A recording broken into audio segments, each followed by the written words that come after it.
Yo, assalamualaikum warahmatullahi wabarakatuh. Balik lagi bareng gua. Semoga nanti apa yang gua sampaikan di video ini itu nanti bisa bermanfaat buat kita semua. Amin. Di video kali ini gua akan ngebahas tentang sebuah hal yang menarik ya. Sebuah pertanyaan besar yang dulu tuh sering gua pertanyakan ya. Apakah semua orang non-muslim ataupun yang bukan muslim, yang bukan dari agama Islam itu tuh pasti masuk neraka? Nah, kalau misal dikatakan pasti, artinya Tuhan tidak adil dong ya. Gue mikirnya ya kasihan dong sama mereka yang lahir dari keluarga non-muslim. Begitu mereka lahir udah dipastikan kalau mereka ini dipastikan masuk neraka. Jadi gue mikirnya ya kalau gitu Tuhan artinya tidak adil. Kalau pernyataan seperti itu tuh dibenarkan ya. Nah itu tuh pertanyaan-pertanyaan yang dulu sering gue tanyakan ya ke diri gue sendiri, ke teman tongkrongan gue ya. Karena ya gue nggak punya dalil yang kuat juga untuk menjelaskan tentang ketidakpercayaan gue dengan pernyataan tersebut. Nah, di video ini gue nemuin hal yang mungkin menjadi jawaban atas pertanyaan-pertanyaan tersebut. Oke, langsung aja kita bahas. Nah, memang banyak ya orang yang berpikir bahwasanya Islam tuh mengajarkan kalau orang selain daripada Islam ataupun orang yang bukan Muslim ataupun orang yang non-Muslim itu tuh otomatis pasti masuk neraka. Sampai sekarang mungkin masih banyak orang yang beranggapan seperti itu ya dan meyakini hal tersebut. Nah, sebelum gue masuk ke dalil-dalil yang menentang pernyataan tersebut ya, kita harus memahami bahwa dalam Islam hanya Allah Subhanahu wa taala yang berhak menentukan siapa yang masuk neraka dan siapa yang masuk surga ya. Hanya Allah. Jadi kita tidak boleh merasa paling tahu tentang nasib seseorang di akhirat nanti. Karena yang paling tahu dan yang berhak untuk memutuskan itu hanya Allah Subhanahu wa taala. Oke. Nah, mungkin ini dalil pertama yang gue temuin ya. Itu ada di Al-Quran surah Al-Baqarah ayat 62 ya.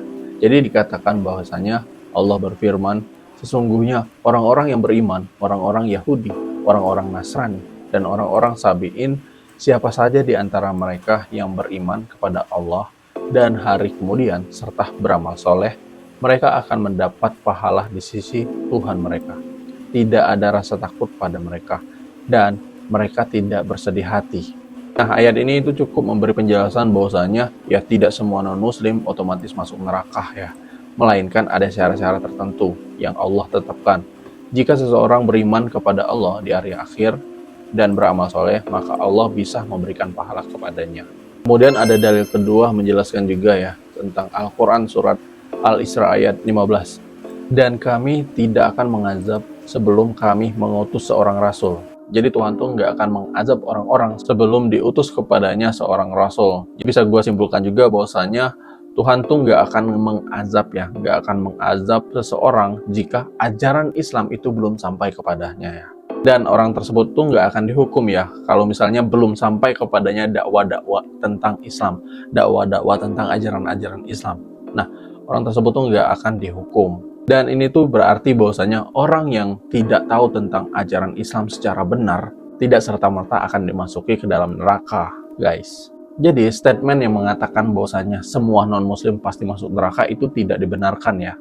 Nah, selanjutnya ada dalam hadis riwayat Ahmad dan Al-Bazzar. Rasulullah bersabda bahwa pada hari kiamat akan ada ujian khusus bagi orang-orang yang hidup tanpa mendapat petunjuk. Mereka akan diuji sebelum keputusan akhir diberikan. Berarti orang-orang yang belum muslim ya, yang mereka itu tuh belum dapat pencerahan ataupun belum dapat ajaran pengetahuan tentang Islam. Nah, mereka juga nanti akan diuji tapi berdasarkan keilmuan yang mereka miliki ya, tentang mungkin ya tentang kebaikan dan kejahatannya. Jadi, mereka juga akan diuji seperti itu. Ya, ujiannya ya. Meskipun mereka kan belum mendapatkan ajaran Islam, tetapi mereka itu akan diuji seperti itu ya sebelum keputusan akhir ditetapkan. Jawabannya seperti itu guys, artinya ya. Jadi gua rasa berdasarkan dari perilaku yang mereka lakukan di dunia, itu mengarah ke manusia yang baik atau ke manusia yang jahat. Nah, itu menurut gua ya. Nah, patokannya tuh di sini guys. Jadi siapa sih yang sebenarnya itu tuh yang pasti masuk neraka? Di Islam tuh diajarkan bahwasanya yang pasti mendapatkan azab ya, yang pasti masuk neraka itu adalah mereka yang menolak kebenaran setelah mengetahui. Nah, orang-orang seperti itulah yang pasti masuk neraka. Nah, dalilnya ada di Al-Quran surat Az-Zumar ayat 32. Maka siapakah yang lebih zalim daripada orang yang berdusta terhadap Allah dan mendustakan kebenaran ketika kebenaran itu datang kepadanya. Ini Quran surat Az-Zumar 32 Jadi penjelasannya itu tuh, jika seorang telah mendapatkan penjelasan yang benar tentang Islam, tetapi tetap menolaknya dengan sombong, maka ia termasuk golongan yang berhak mendapatkan siksa. Nah, jadi kesimpulan yang gue ambil bahwasannya ya, tidak semua non-muslim itu tuh masuk neraka ya. Dan pernyataan yang bilang kalau semua non-muslim pasti masuk neraka itu salah ya. Islam tidak mengajarkan bahwasannya semua non-muslim itu otomatis pasti masuk neraka ya. Hanya Allah saja yang berhak menentukan siapa yang masuk surga, siapa yang masuk neraka. Itu hanya Tuhan ya, hanya Allah yang berhak memutuskan. Jadi yang penting bagi kita tuh ya, jangan mudah menghakimi orang lain ataupun menghakimi non-muslim, karena yang berhak memutuskan nasib seseorang di akhirat itu tuh cuman Tuhan ya, cuman Allah Subhanahu wa taala. Jadi kita tuh fokus aja menyebarkan akhlak dengan baik ya. Dan di akhir video ini biar lebih jelas lagi ya, biar lu lebih paham lagi, gue akan share kepada lu ya video penjelasan dari beberapa ustadz tentang hal ini ya, bahwasanya tidak semua non-muslim itu pasti masuk neraka. Oke, mungkin gue langsung aja share pandangan ataupun pendapat dari beberapa ustadz yang memang gue rasa cukup kompeten untuk nge-share tentang hal ini ya. Langsung aja cek hijrot. Ini ada beberapa soalan bertulis. Soalan kepada Al-Fadhil Ustaz Firanda. Bagaimana kita hendak memahami tentang qada dan qadar Allah seperti beberapa keadaan berikut. Yang pertama, seorang yang lahir dalam keadaan kafir, kemudian mati dalam keadaan kafir, kemudian masuk neraka. Bukankah tiga keadaan tersebut sudah dituliskan 50.000 tahun sebelum diciptakan? Apa faedah dari semua itu? Bukankah dia masuk neraka bukan sebab kehendak dia, tapi atas kehendak Allah? Lalu apa faedah dia diciptakan? Itu persoalan dia, Ustaz. Tuan-tuan dan puan-puan yang dirahmati oleh Allah Subhanahu wa taala, pembahasan tentang al-iman bil qadar tentunya butuh penjelasan, pembahasan karena berbagai macam syubhat yang masuk dalam masalah ini. Namun saya katakan ada aturan-aturan yang Allah tetapkan dalam masalah beriman kepada takdir. Ada tahapan di mana akal kita tidak sampai. Tidak semua perkara bisa kita mengerti. Otak kita ini sangat rendah, ilmu kita sangat lemah. Ya, banyak perkara yang tidak bisa kita pahami namun kita imani. Oleh karenanya di antara yang diwajibkan oleh Allah Subhanahu wa taala kepada kita adalah beriman tentang takdir yang baik maupun takdir yang buruk. Namun kita yakin bahwasanya Allah Subhanahu wa taala menciptakan segala sesuatu dan mentakdirkan sesuatu pasti ada hikmahnya. Bahkan tidak usah kita berbicara tentang orang yang tadi lahir dalam keadaan kafir, hidup dalam keadaan kafir, mati dalam keadaan kafir. Kita bilang aja, kenapa Allah ciptakan iblis? Kenapa iblis dulu tidak ada saja? Ini lebih parah daripada yang tadi. Namun para ulama, ini iblis bukan cuma orang kafir biasa, iblis. Namun para ulama menjelaskan, ya Allah Maha Adil dan ada perkara-perkara yang mungkin menurut kita buruk, namun di balik itu ada hikmah-hikmah yang Allah kehendaki. Seperti iblis, kata para ulama, iblis diciptakan ada hikmah-hikmahnya. Di antaranya Allah ingin menguji keimanan hamba-hambanya. Kalau tidak ada iblis, tidak ada ujian. Di antaranya dengan adanya iblis Allah bisa menciptakan dua hal yang berlawanan, ada surga, ada neraka. Di antaranya dengan adanya iblis maka Allah bisa mensyariatkan syariat-syariat yang indah seperti berjihad di jalan Allah Subhanahu wa taala. Seperti syiar-syiar yang lainnya. Di antaranya dengan adanya iblis Allah bisa menampakkan bahwasanya dia Ghafurur Rahim dan dia Syadidul Iqab. Dengan adanya iblis. Kalau tidak ada iblis tidak ada ini semua. Ini penjelasan sebagian ulama, mereka berusaha mencari hikmah di balik penciptaan iblis. Kalau kita bertanya kenapa iblis diciptakan? Kita katakan jawabannya la yus'alu amma yaf'alu wa hum yus'alun. Allah tidak ditanya tentang apa yang dia lakukan dan kalian yang bakalan ditanya. Oleh karena saya katakan ada tahapan-tahapan yang mungkin akal kita tidak sampai, maka memang disitulah rahasia Allah. Para ulama mengatakan bahwasanya takdir Allah adalah sirun maknun, adalah rahasia Allah yang tersembunyi, tidak ada yang mengetahuinya. Tidak ada yang mengetahui. Makanya mengapa Allah begini, mengapa Allah begitu, itu tidak ditanya Allah tentang hal itu. Yang tugas kita adalah kita menjalankan keimanan, kita beribadah, kita sholat, maka barang siapa yang beramal soleh masuk surga, barang siapa yang bermaksiat masuk neraka. Dan Allah Maha Adil. Allah Maha Adil. Tidak semua orang kafir langsung Allah masukkan dalam neraka jahanam. Ingat, Allah Maha Adil. Ada orang-orang kafir yang tidak mendengar hujah sama sekali. Misalnya orang-orang kafir yang mungkin tinggal di negara kafir, sejak kecil orang kafir, orang tuanya kafir, dia tidak mendengar Islam kecuali teroris.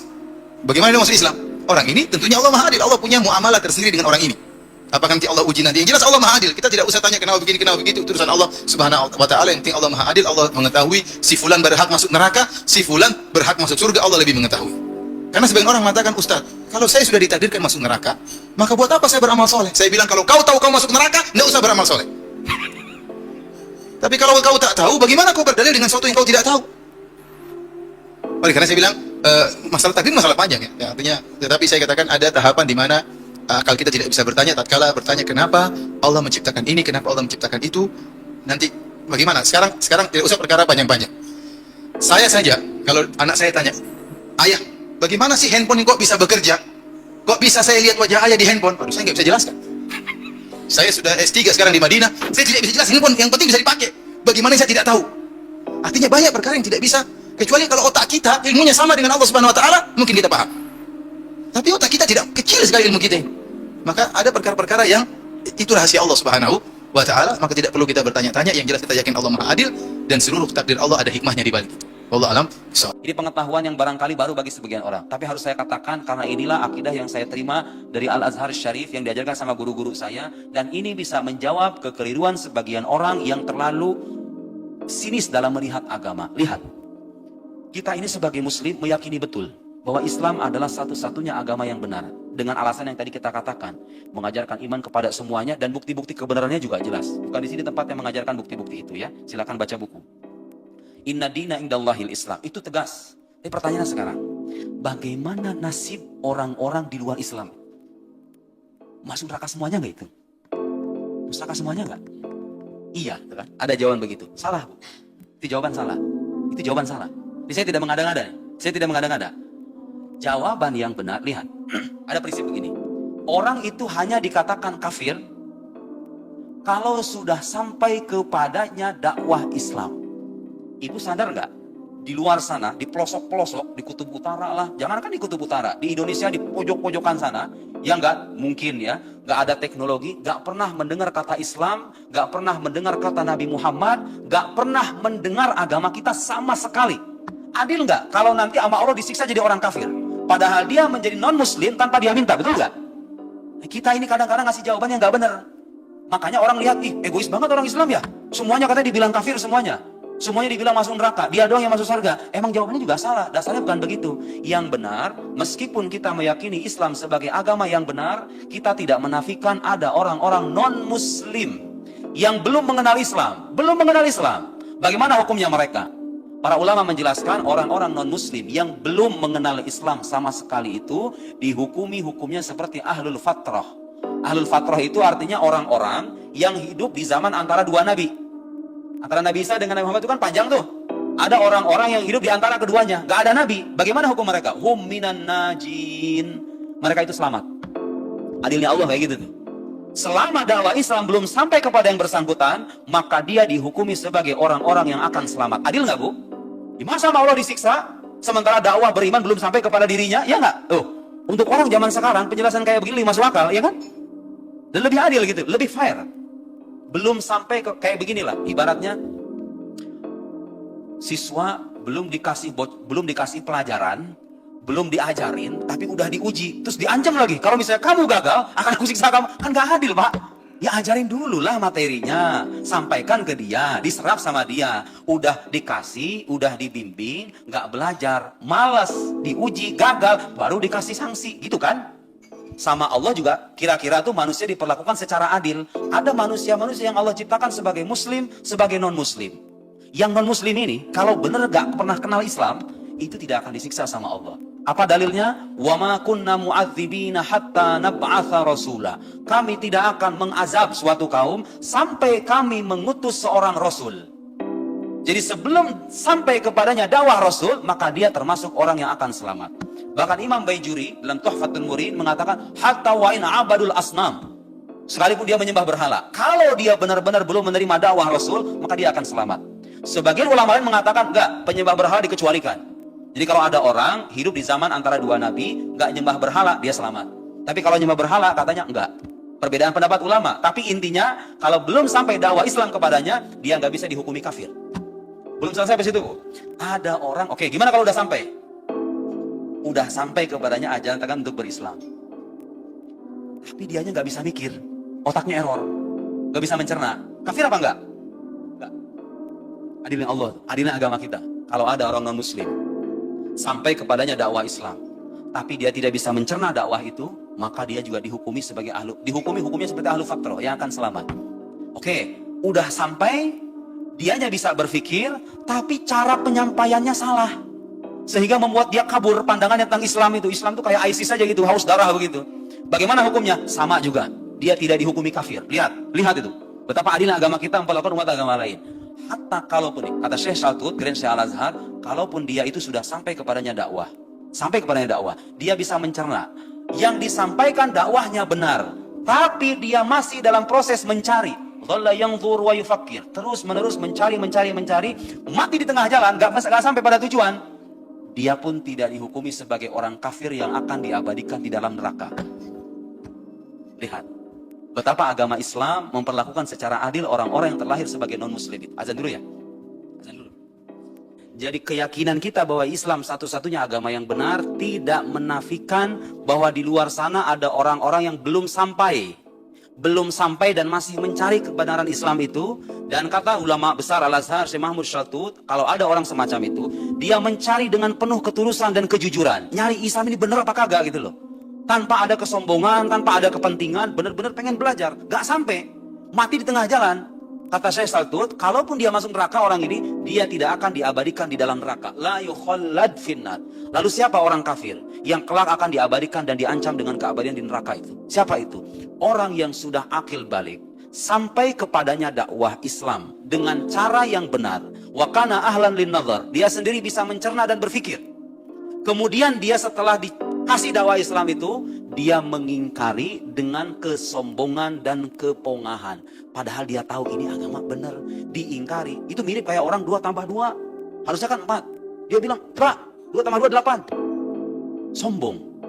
Mengingkari sesuatu yang jelas dengan kesombongan dan kepongahan. Itulah orang-orang yang dikatakan kafir dengan kekufuran yang menjadikan dia abadi di neraka itu. Dan Bapak kalau lihat sejarah Islam, orang-orang kafir di zaman Nabi itu persis orang-orang kayak begitu. Abu Jahal, Abu Lahab itu kalau ditanya hati mereka, percaya betul Nabi Muhammad itu orang jujur. Gak mungkin ini orang dusta. Orang sepanjang hayatnya mereka jujur semua kok Nabi Muhammad itu. Aku sebagai utusan Allah, buktinya ada lagi. Makanya Quran menyebutkan wajahadu biha wastaiqanatha anfusuhum. Mereka itu ingkar, tapi hati mereka itu sebetulnya yakin. Sudah tahu itu Nabi beneran, diingkari dengan kesombongan. Karena kalau Nabi Muhammad diangkat sebagai Nabi, derajat mereka itu turun semuanya. Derajat sosial mereka. Kalau Nabi Muhammad diangkat sebagai Nabi yang berkuasa di Arab, maka mereka akan kehilangan derajat sosialnya. Kepentingan duniawi didahulukan, kesombongan ditonjolkan, maka Allah pun mengazab mereka dengan azab yang abadi. Adil nggak itu kira-kira? Ya adil lah.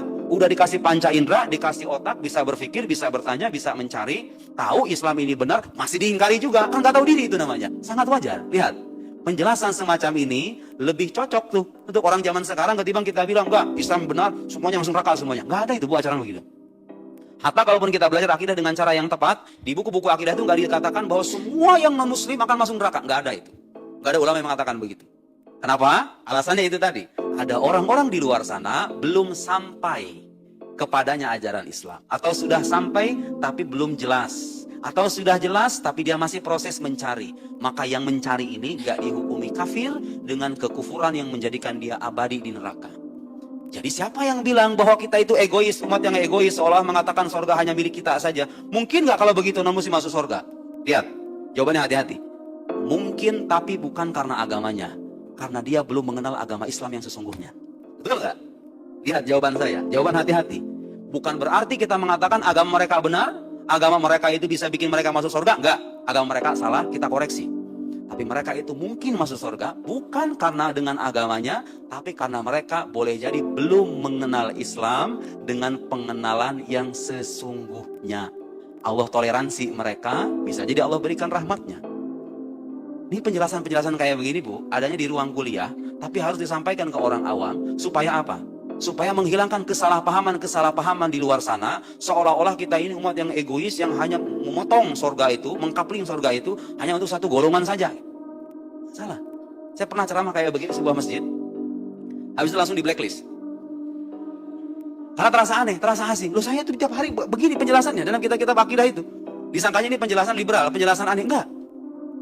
Yang salah itu adalah apa? Orang memungkinkan orang non-muslim bisa masuk surga dengan agamanya masing-masing gitu loh. Dengan Yahudi, Nasrani bisa masuk surga. Itu salah jelas. Jelas itu. Membenarkan agama di luar Islam bertentangan dengan Al-Quranul Karim. Tapi kita tidak menghukumi kafir semua non-muslim karena alasan tadi. Kan masuk akal kan sebetulnya? Dia belum mengenal agama Islam kok. Masa Anda katakan kafir? Ya kan? Nah, apa pelajaran pentingnya bagi kita? Sebagai muslim, kalau kita punya tetangga, punya saudara, punya teman yang agamanya beda dengan kita bisa berbaik sangka. Bisa jadi saudara kita ini sedang proses belajar, sedang mencari, sedang berusaha menemukan kebenaran. Allah yang lebih tahu orang ini. Allah yang lebih tahu dengan ketulusan niatnya. Nahnu nahkum bidh-dhawahir wallahu yatawallas sarair. Gitu kata para ulama. Kita menghukumi secara zahir, dia ngakunya non-muslim. Ya sudah, kalau dia wafat, diwafatkan, dikuburkan di makam non-muslim. Karena dia ngaku sebagai non-muslim. Kalau menikah dengan anak keturunan kita, nggak boleh karena dia ngaku sebagai non-muslim. Tapi hakikatnya kayak gimana, itu urusan Tuhan. Kafir iman itu menyangkut urusan batin yang nggak selamanya kita ketahui. Kita hanya melihat yang tampak saja. Kalau dia ngakunya non-muslim, kita perlakukan, tapi dia adalah saudara kita yang barangkali masih dalam proses mencari kebenaran agama. Karena dia kurang beruntung, hidupnya sebagai non-muslim dalam proses mencari, kan sangat adil. Sangat adil kalau dia jujur mencari, tiba belum sampai, Allah berikan rahmat. Sangat adil. Itulah Islam. Keterbukaan Islam, kebenaran Islam tidak menafikan bahwa kita harus tetap menjaga hubungan harmonis dengan pemuka agama lain, dengan umat agama lain. Karena itulah yang diajarkan dalam agama kita. La yanhakumullahu 'anil ladzina lam yuqatilukum fid din wa lam yukhrijukum min diyarikum an tabarruhum wa tuqsitu ilaihim. Innallaha yuhibbul muqsitin. Allah tidak melarang kita orang beriman untuk berbuat baik kepada orang-orang yang tidak memerangi kita dalam agama kita, tidak mengusir kita dari tempat tinggal kita, untuk berbuat baik kepada mereka. Dan Allah mencintai orang-orang yang berlaku adil. Seolah-olah Allah ingin mendorong kepada kita, walaupun kamu beda keyakinan, berbuat adillah, karena Tuhan cinta dengan orang berlaku adil. Itulah agama kita. Itulah agama kita, agama yang dibawa oleh Nabi Muhammad sallallahu alaihi wasallam, yang harus kita pegang teguh sampai akhir hayat. Kita sebarkan dengan cara-cara yang arif dan bijaksana, tanpa memaksa orang untuk masuk ke dalam agama kita. Karena la ikraha fiddin, tidak ada paksaan dalam agama. Setelah qad tabayyana rusydu minal ghayy, setelah dijelaskan mana yang benar, mana yang sesat, orang bebas milih agamanya masing-masing. Saya cukupkan demikian, karena sudah masuk waktu Isya.